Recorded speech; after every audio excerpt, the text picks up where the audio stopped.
Now let's have a look at a question on balancing. The question says the shaft carries 4 masses as shown in the figure. So you have 4 masses A, B, C and D.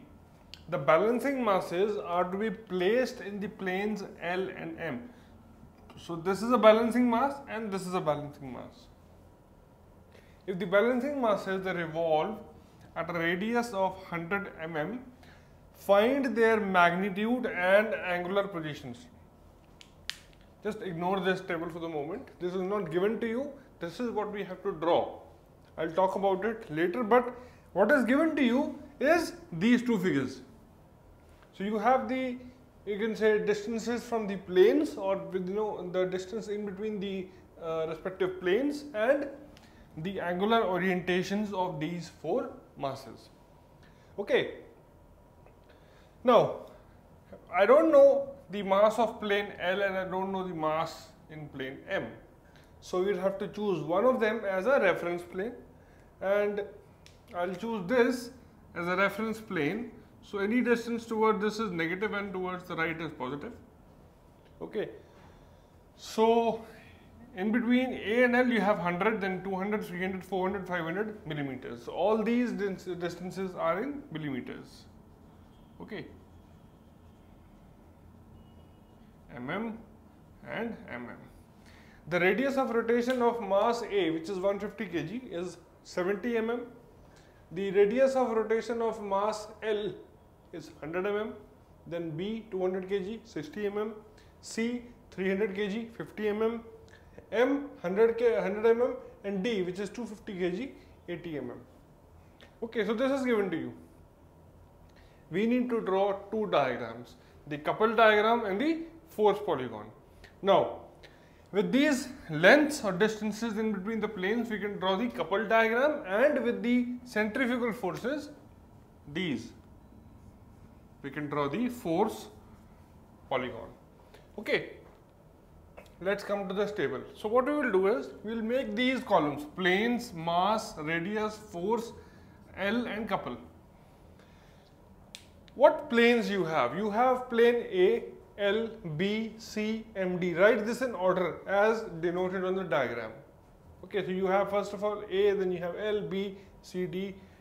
Okay. Now, then you write down the mass of the body in that plane. So in plane A, you have a mass of 150 kg. So all these masses are in kilograms. Okay, so this is 150 kg. We don't know. So let's write ml. 200 kg, 300 kg, mm, 250 kg. Then in the next column, you write down the radius of rotation in meters. Okay, radius of rotation in meters. So the radius of rotation of plane A is 70 mm, which is 0.07 meters. Then you come 0.1 meter, 0.06, 0.05, 0.1, 0.08. You can very well write this column. Then we come to the force. Now, we assume that force is mr, not m omega square r, because omega square is omitted. Okay, it is cancelled when the balancing masses are put on the other side of the equal to sign. So this is force, which is nothing but mass into radius. So the units of force would be kilogram meter. Okay, so 150 into 0.07 will give you 10.5 kg meter. This would be 0.1 ml kg meter. Then you have 12 kgm, then 15 kgm, 0.1 mm kgm, and then 20 kgm. Okay, this is pretty easy to understand. Now we come to the length or the distance between the two planes. In between L and A, you have 100 mm, means minus 0.1 meters. So this is also in meters. Then 0, 0.2, 0.3, 0.4 and 0.5. Then you multiply force and length or L to get couple. So the units of couple are kg meter square. So length into length gives you couple meter square. So 10.5 into minus 0.1 gives you minus 1.05, 0, 2.4, 4.5, this and this. Okay. Now, the two columns that we need to look at is this one and this one. Rest you can forget about. Okay, in the force column, I have two unknowns. I have this as an unknown value and this as an unknown value. Okay, but if you look at the couple one, you only have one unknown and this has become 0. So I'll start with the couple and then I move on to force. So with the couple diagram, I'll find out the mass of the plane M. Using that, I'll move on to the force diagram and find out the mass in the plane L. Okay, let's start with the coupled diagram. Okay, we'll write down the scale. So you can, just randomly I'm telling you can use any scale. For couple, I would say use 1 centimeter is equal to 1 kg meter square. Okay, almost drawable, isn't it? And for force, you can say 1 centimeter is equal to 5 kg meter. So use that scale to draw these couples and forces. So I'll use this as a starting point. This couple is negative for this mass, so I'll come back in the negative direction. Okay, so this is, let us say, C1. Then you have B at 45 degrees to the horizontal. So I'll draw a line which is 45 degrees and this would be C2.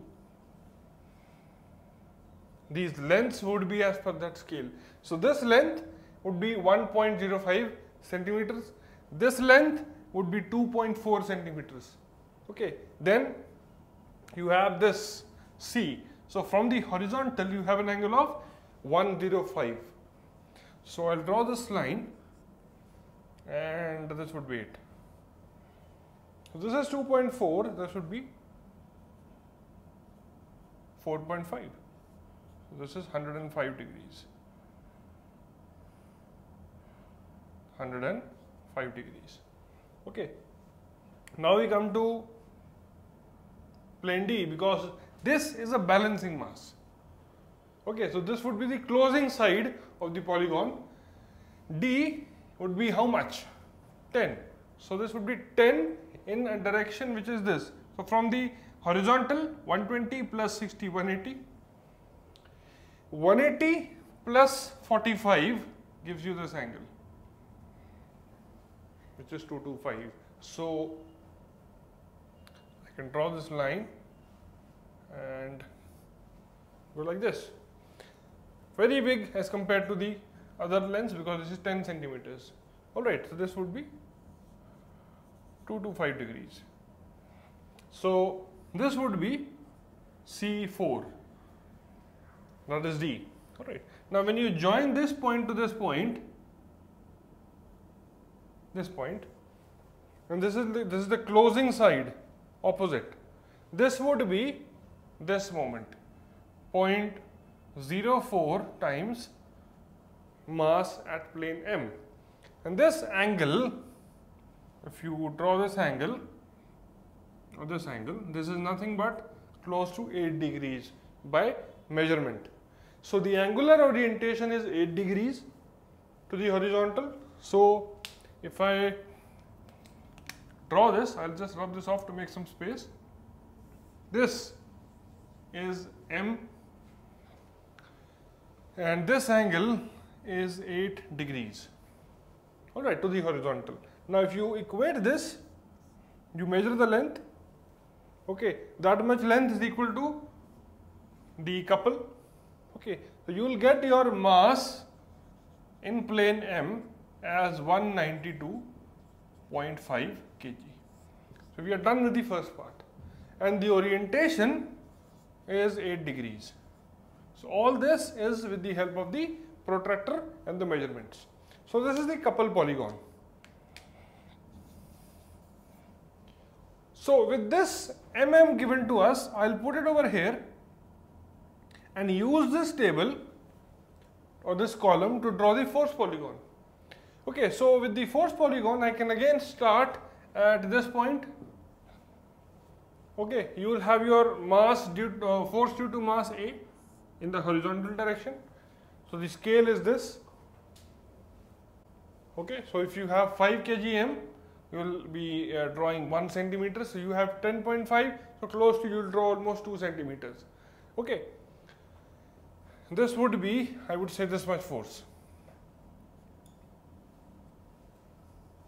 Then you draw the force B, that is at 45 degrees. So you will go at 45 degrees 12. Alright, and then from 12 you go to 15. 15 is at 105 degrees. This much.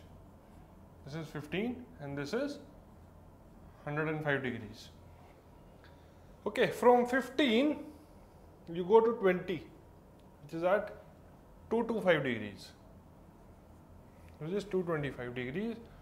This is 20. So this would be your D, isn't it, which is 20.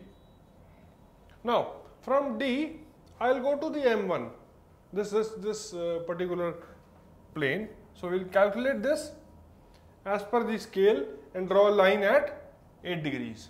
So to the horizontal, this will go like this. Okay, and this is 0.1 times mass at M.